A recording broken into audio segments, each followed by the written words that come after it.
A lot of zombie games on Roblox aren't really made that well and aren't that fun to play after long stints of time. But this one did the exact opposite, and is an incredibly fun game, and I'm about to tell you what it is.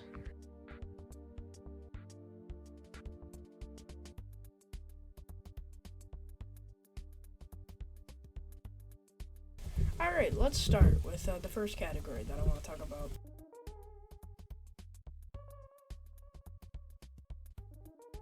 The ways you can get guns in this game is either by getting them from the mystery box or getting them off walls. They both have their advantages and disadvantages. Like, wall guns you can buy. Their disadvantages are they're not usually very long-term guns, but you can buy ammo for them. While box guns are often a lot better than wall guns, but you can't buy ammo for them. You have to wait for a max ammo to come up. And often there's a bunch of different categories for the guns. There are wonder weapons, automatics, submachine guns, pistols, all that. And I'm just going to show you a few guns that I very much like.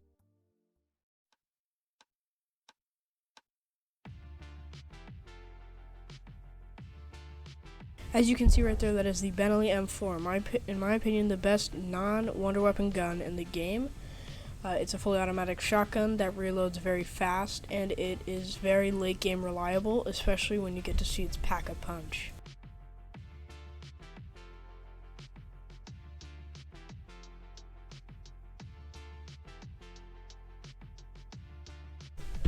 Now right there, as you can see, that is the Better Days, the pack-a-punched Benelli, which is very useful. It's fully automatic, it can load 4 rounds at a time, and while it doesn't have a damage modifier with something like double tap root beer, it basically makes it go from a wave 20 gun to a wave 44 gun, and it's very useful for that.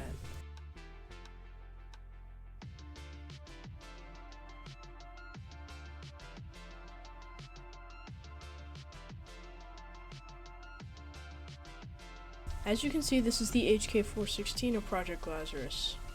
At first glance, it doesn't look like that special of a weapon, just another automatic. And really, that's kind of all it is without a pack-a-punch. It's a high damaging, regular fire rate automatic weapon, and that's kind of why I like it. It's pretty generic, and it's not very hard to deal with. It has great recoil, and pretty good.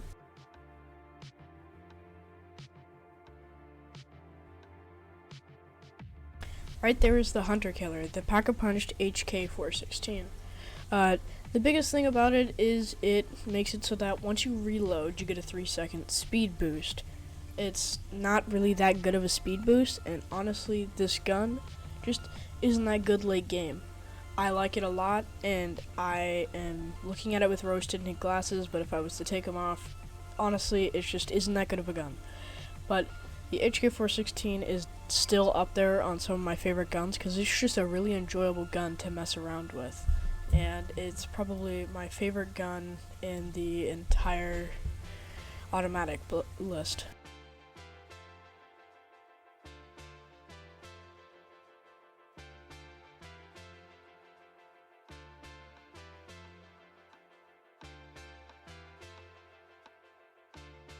Well, now that I've shown you guns that I do enjoy playing a lot, why don't I show you something that makes the guns better, more fun to play with, while also just overall making the game more enjoyable.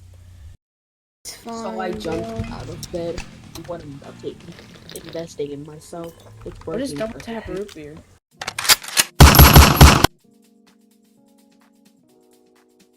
Now that is double tap root beer. Basically what it does, to put it shortly, is it takes your bullets and makes them do twice as much damage. Thus the little icon making one bullet turn into 2. It's very useful and very cheap, which makes it actually pretty reliable, and it's in one of my friend's favorite perks. And it's pretty good to me too. It's always a must-have in my opinion. People.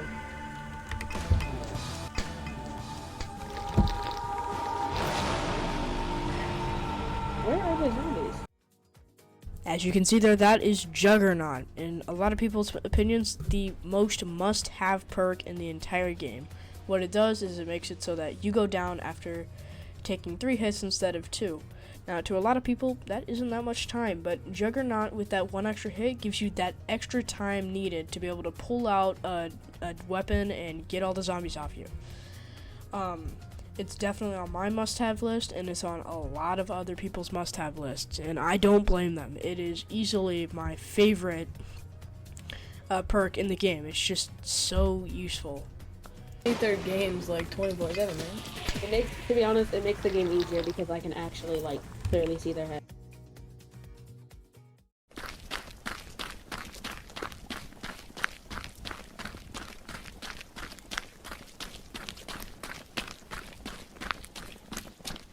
And that you can see right there is Speed Cola. It makes your reloads faster, and it makes you be able to run for a faster amount of time. Speed Cola costs 3,000. It's pretty reliable, and a lot of people have it on their must-have. It isn't on my must-have, but it definitely is on my like kind of. I'll get it first if I have enough credit.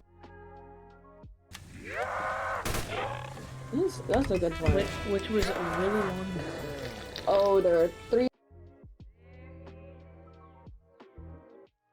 That right there is Mule Kick. It used to be my favorite perk in the entire game. What it does is it allows you to hold a 3rd extra slot for your weapons.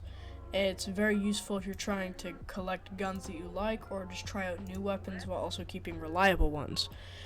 Usually if I have Mule Kick, I'll have like Ray Gun or Frostbite, at least 1 wonder weapon, and then an automatic, and then the Benelli M4.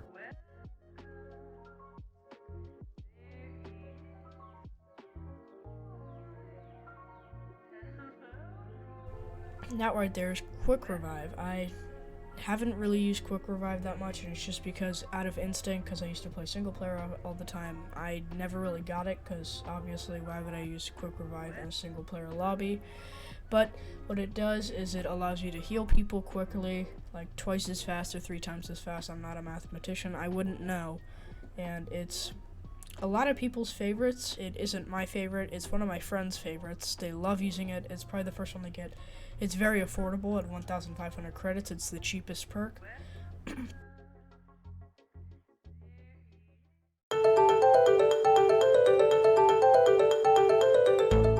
Hello, I'm Condon, or as many people call me, Coindink. It's a pretty cool name. I don't know where they got it, but it's cool.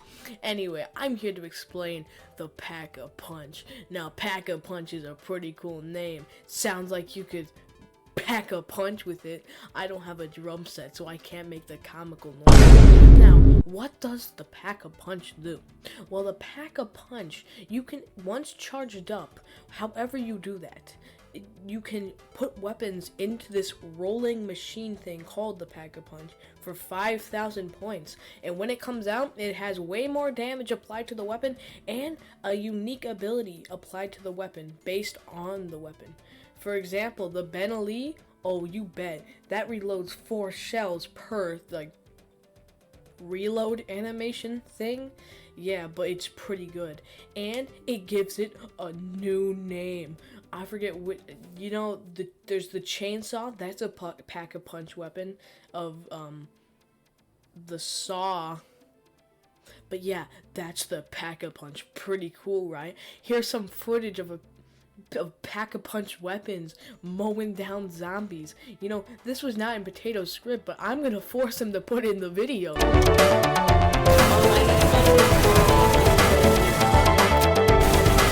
Power-ups are something dropped by zombies by chance when you kill them. It can be all the way from a giant nuclear bomb to simply double points. What are these power-ups? Well, the first one I'm gonna cover is instant kill. Instant kill is simple. You one-shot zombies, and most people's strategy to this is just run around spamming V for your knife to kill all the zombies. Next is double points, the best friend of instant kill. Whenever you kill a zombie, instead of getting whatever amount of points you would usually get, you would get twice that. Now, why is instant kill the best friend of double points? Well, if you run around with your knife stabbing hundreds of zombies with double points, you're earning tons of points, and you can get a bunch of weapons, a bunch of mystery crates, a bunch of pack-a-punch weapons. Next is Carpenter. Now, this is kind of a remake of Call of Duty Zombies, so there are, of course, boards on the windows. Those windows are broken by zombies, and later in the endgame, usually you don't repair those. Now, Carpenter, when you pick it up, it auto-repairs them to the max, which gives you a small break. Max ammo. The holy grail for a lot of us. Max ammo does what it says. It gives you max ammo for the weapon.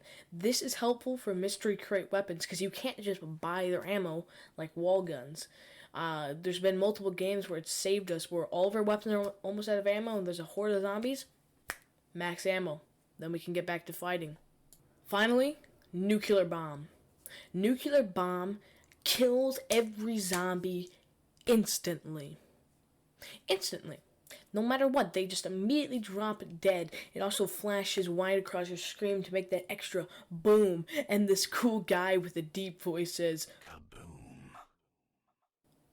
It's cinematic and epic. Just kidding. This power-up's not that good. Always. It's good when it's a clutch situation. Otherwise, usually you're able to hold off zombies. In my opinion. Now here's footage of a nuclear bomb. Good luck finding this potato in your footage.